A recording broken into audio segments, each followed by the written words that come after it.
What situation is introvert's nightmare? Your social butterfly friend begs you to go to a party with him. You go there and he wanders off to talk to literally everyone there while you follow him like a puppy. Teacher. Everyone find a partner. Quote. Being picked out of the crowd at an assembly, concert, magic show, etc. Networking events.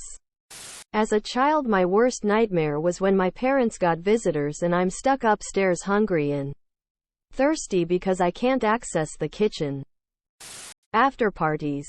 You mean there's more stuff to do after the stuff we planned on doing? I only have so much energy to deal with people and it was already used up. What TV series are you loving right now? Primal. I love dinosaurs.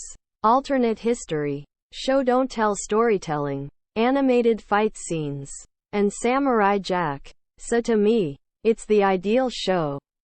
My wife just discovered Chuck, so we've been enjoying that together. Got an itch to rewatch X-Files. Still holds up 29 years later. Almost done with season 1 and it's only been a few days. Finally getting around to watching the medical drama, House, and so it's pretty good. Resident Alien, it's weird and funny starring Alan Tudyk also, excited for Atlanta this Thursday. SG-1 nostalgia. What is something only an idiot would own? Reddit coins. Let me go check in my garage. Official, naming of a star. Can confirm. Do own one. Am idiot. A joint checking account with a Nigerian prince. A Darwin Award. A tiger. What video game absolutely lived up to the hype? Portal 2. San Andreas had a massive amount of hype and massive shoes to fill and it absolute shattered expectations. Knights of the Old Republic in Star Wars. Batman. Arkham City. Arkham Asylum was the shit back in '09. But the trailer for City made Asylum look like child's play. City looked big, epic and fucking larger than life. And when it came out it surpassed expectations 4 times over. Assassin's Creed 2, bigger and better in every way from the original. Star Wars Battlefront 2, 2005. What major event do you think will happen in 2023? Fairly large asteroid gonna hit in Russia north of Nerba near the Lena River sometime around the beginning of November. King Charles poisoned by a $200 leaky fountain pen. The 75th annual Emmys, but no one will realize it happened until the next day. McDonald's brings back Grimace, chaos ensues. But can we maybe just have one uneventful year instead? Are we starting to make the 2023 bingo board already? What screams trashy parents? When their kids could literally set the world on fire and they'll blame anyone else to avoid responsibility. Refusing to believe their kid can do wrong. Kids running around a store trashing the place and not a parent in sight. Just here to make sure I don't qualify, so far so good. Babies in the background of twerking videos. It's just weird. Changing your kid's diaper in a Walmart parking lot and throwing the diaper full of shit on the ground for someone else to deal with. Which popular concept is actually pseudoscience? Anything marketed with the word detox is at best an expensive placebo. Your body detoxes itself on its own. Whatever bullshit Gwyneth Paltrow happens to be peddling. TV shows like Jerry Springer using lie detectors to prove someone cheated on their wife or stole money from their friend or whatever. Lie detectors are complete pseudoscience. There's a reason they are not admissible as evidence in court. If you keep shaving, you increase hair density and overall hair follicle thickness. The entire use 100% of our bra and bullshit. It seems to be less these days, but a decade ago there was still movies coming out that talked about The idea is that smart people use more of their brain and are just smarter, or unlock some higher intelligence. What really happens is that during certain actions or thoughts you only use specific parts of your brain. If you're thinking back to something, your hippocampus will light up if it's being monitored, etc.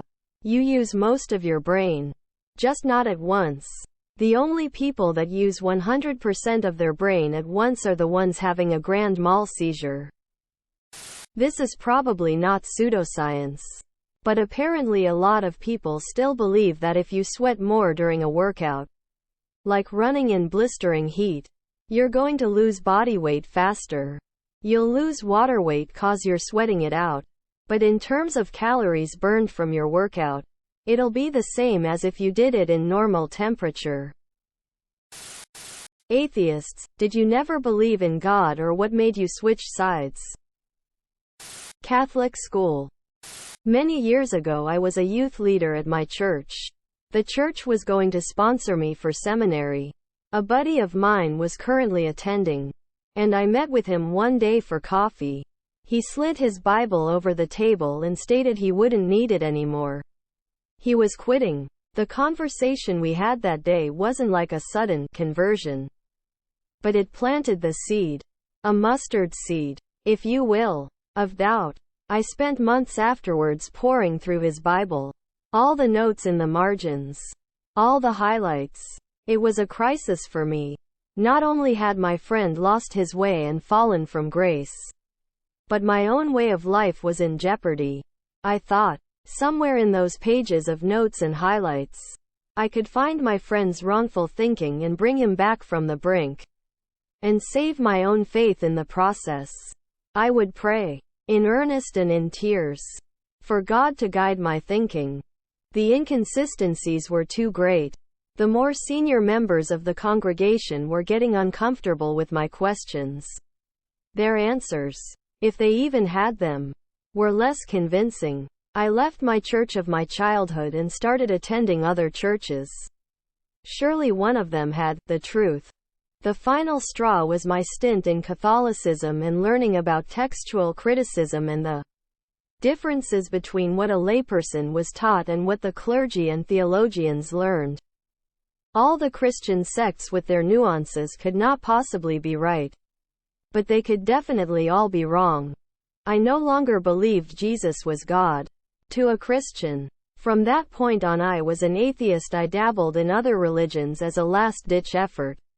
But I wasn't raised and force-fed their religion from a young age like I was Christianity. It was easier to admit the inconsistencies. I overcompensated at first by being a dick atheist, but over the years I mellowed out and became more empathetic to the religious. At first it was lonely. All of my friends thought I was lost, and when they couldn't help, they pushed me away.